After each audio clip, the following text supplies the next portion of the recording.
Assalamualaikum warahmatullahi wabarakatuh. Selamat pagi, Bapak Ibu semuanya, pelaku usaha mikro kecil menengah di manapun berada. Puji syukur kehadirat Allah Subhanahu wa Ta'ala, pada kesempatan kali ini kita bisa bertemu lagi dalam acara Zoom meeting eh, ke pelaku usaha UMKM, khususnya di Jawa Tengah dan lebih khusus lagi di Kabupaten Kendal. Baik, Bapak Ibu, eh, pada kesempatan kali ini kami akan menyampaikan beberapa materi tentang pentingnya sertifikat halal bagi pelaku usaha UMKM.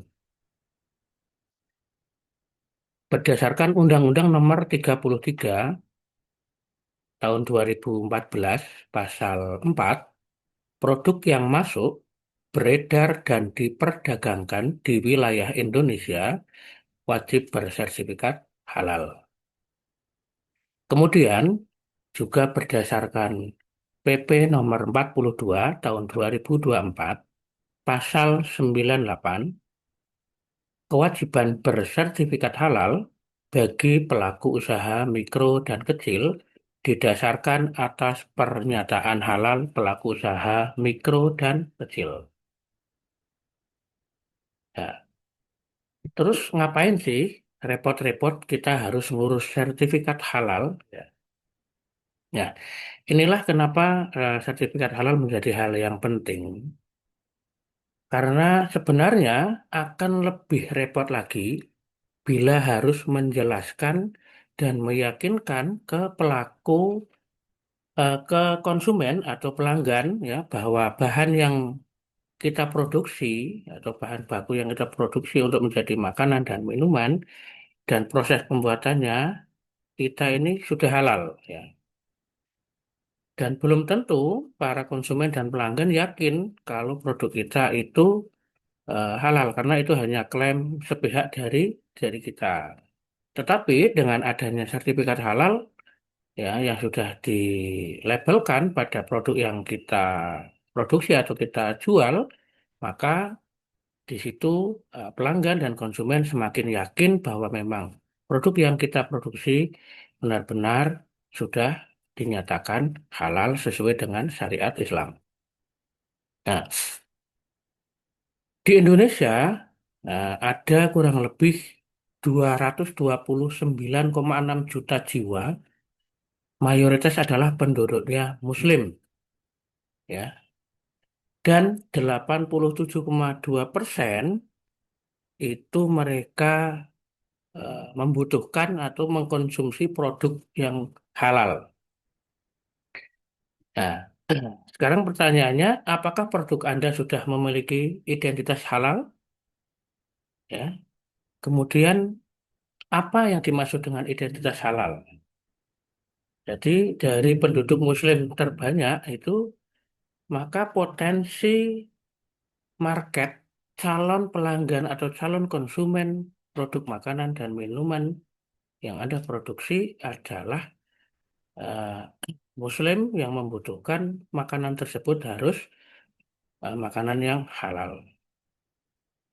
Ya, jadi sertifikat halal itu eh, sebuah kebutuhan ya, sebagaimana identitas-identitas yang lain ya. Kalau pendidikan itu seperti ijazah, personal, kependudukan, KTP, identitas warga negara ketika ke luar negeri, paspor, ya. Anak baru lahir perlu akte kelahiran. Kemudian setelah menikah itu perlu identitas akta nikah. Punya tanah perlu identitas sertifikat tanah. Punya kendaraan harus punya identitas BPKB. Kemudian berkendara saja harus mempunyai legalitas yang namanya SIM untuk izin berkendara. Nah, begitu juga dengan produk itu mempunyai legalitas yang sudah apa namanya menjadi sebuah kewajiban, yaitu dengan legalitas yang namanya sertifikat halal. Ya, Seperti ini contohnya, sertifikat halal itu ya ada ID, nomor registrasi sertifikat halal. Jadi dengan mempunyai sertifikat halal, ya, bagi para pengusaha UMKM, khususnya makanan dan minuman, dan juga produk dasar yang lainnya, itu akan meningkatkan atau menambah kepercayaan kepada pelanggan, ya, melihat produknya langsung yakin, mereka juga nyaman dan langsung senang, karena apa? Sudah mempunyai legalitas halal. Bagi pengusaha, menjadi sebuah kepercayaan adalah hal utama dan mahal harganya. Karena itulah sumber penghasilan yang berkelanjutan. Nah, terus sekarang bagaimana cara mengurus sertifikat halal bagi UMKM ya? Jadi kalau dulu itu sertifikat halal itu sebuah legalitas yang rumit, susah ya, ribet. Nah, sekarang mudah, syaratnya cukup mudah dan simpel. Jadi cukup menunjukkan pelaku usaha itu menunjukkan identitas, KTP pelaku usaha, kemudian foto produk, ya, yaitu dengan menunjukkan jenis produk yang akan didaftarkan, maksimal 10 varian per jenis produk, kemudian merek atau memberikan nama sebuah produk, kemudian ya, tadi ada foto produk, ya, foto tempat produksi yang nanti akan didampingi oleh para pendamping proses produk halal, dan juga sudah memiliki NIB serta KBLI yang sesuai dengan jenis produknya. NIB itu apa? NIB adalah nomor induk berusaha. Nah, dan omsetnya itu kurang dari 15 miliar. Jadi pelaku usaha mikro kecil itu adalah omsetnya yang kurang dari 15 miliar. Nah, itu layak mendapatkan sertifikasi halal gratis. Ya. Nah, ini kalau dulu pasti kita akan tanya juga, dengan adanya sertifikat halal pasti ada pertanyaan berapa biaya mengurus sertifikat halal untuk usaha mikro kecil. Nah, ya, sekarang jawabannya itu gratis 100%. Jadi juga ada pilihan, misalkan mau mandiri, itu ada biaya 230. Tetapi di program tahun ini, pemerintah menganggarkan kepada pelaku usaha UMKM itu fasilitasi gratis 100% proses pembuatan sertifikat halal. Terus apa saja sih jenis produk yang dapat difasilitasi sertifikat halal gratis? Nah, ini ada 13 produk makanan self-declared ya, yang bisa didaftarkan. Nah, di antaranya ada olahan buah, jenis permen dan coklat, jenis tepung dan sereal, jenis roti dan bakery, ada lagi jenis dari ikan dan olahan perikanan, juga dari kategori telur dan olahannya, dari jenis gula, madu, dan pemanis, dari garam, rempah, saus, dan kecap, dari makanan ringan siap santap, kemudian dari jenis-jenis makanan yang diproduksi oleh kedai makanan dan kedai minuman. Juga ada produk susu dan analognya, produk lemak, minyak, dan emulsi minyak, dan juga es yang untuk dimakan. Ya. Jadi ada kurang lebih 13 jenis ya. Dan turunannya itu bisa didaftarkan sertifikat halal gratis bagi UMK. Nah, ini salah satu contohnya, ya banyak sekali. Jadi banyak produk-produk yang bisa didaftarkan, semua makanan, nah, banyak sekali ya, mulai dari ada keripik, emping, ya, kerupuk, ya, ada bolu kukus, donat, kemudian ada lagi tempe, telur asin, sambal, nah, jenis-jenis roti, ada jus buah misalnya, pai, coklat, ya, roti-roti nastar, ada roti-roti basah, kemudian jenis lotek, gado-gado ya, pecel itu bisa didaftarkan. Kemudian selain makanan juga ada 6 jenis produk minuman yang bisa didaftarkan. Di antaranya yaitu aneka minuman ringan yang non soda. Kemudian ada jenis kopi, teh, sari kacang ya, termasuk kopi bubuk, kopi sangrai ya, teh tubruk itu bisa didaftarkan. Kemudian ada susu dan campuran susu ya, misalnya sule, susu kedelai itu bisa.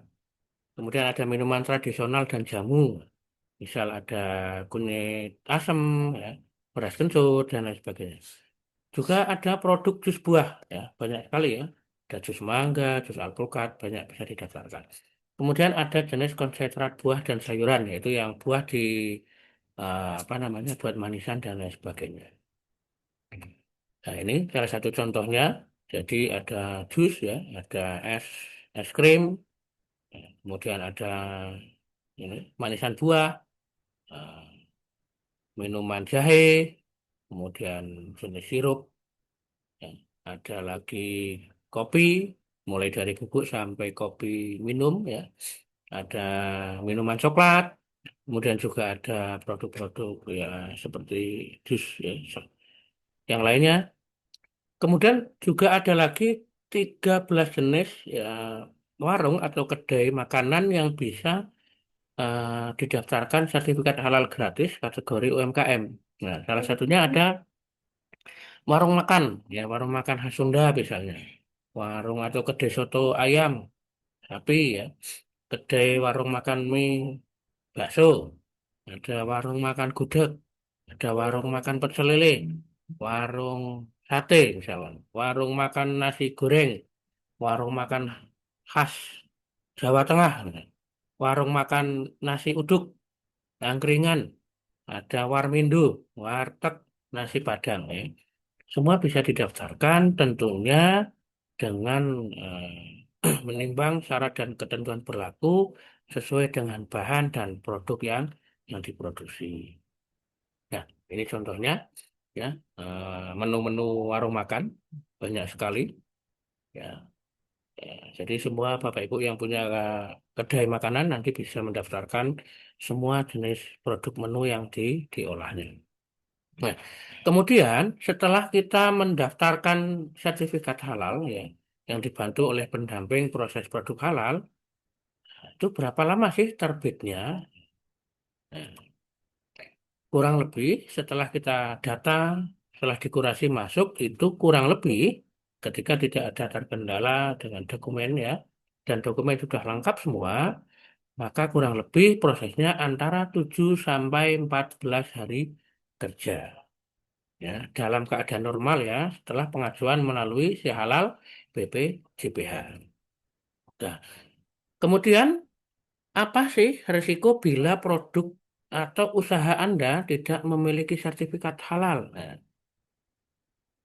Ini bila ada pelanggan atau kompetitor ya, salah satunya. Sekarang sudah zaman viral ya, memviralkan bahwa produk usaha Anda tidak bersertifikat halal. Nah, coba bayangkan apa akibatnya. Atau nilai kepercayaan produk Anda jadi hilang, nilai kepercayaan usaha Anda jadi hilang. Nah, nah, pendamping proses produk halal edukasi wakaf Indonesia ya, itu siap mendampingi proses sertifikasi halal produk Anda secara gratis. Jadi, kami dari Lembaga Pendamping Proses Produk Halal Edukasi Wakaf Indonesia yang di setiap desa kami sudah ada pendamping ya, hampir di seluruh provinsi dan di seluruh kabupaten, seluruh kecamatan, dan bahkan sudah di desa-desa itu sudah ada yang namanya pendamping proses produk halal edukasi wakaf Indonesia yang dikenal dengan P3HEW yang siap mendampingi proses sertifikat halal produk yang Anda produksi secara gratis. Nah, makanya dengan adanya kemudahan ini, yuk segera daftarkan produk-produk usaha Anda mendapatkan sertifikat halal gratis. Baik, Bapak Ibu, itu saja yang bisa kami sampaikan. Terima kasih atas perhatiannya. Kurang lebihnya mohon maaf. Saya akhiri. Wassalamualaikum warahmatullahi wabarakatuh.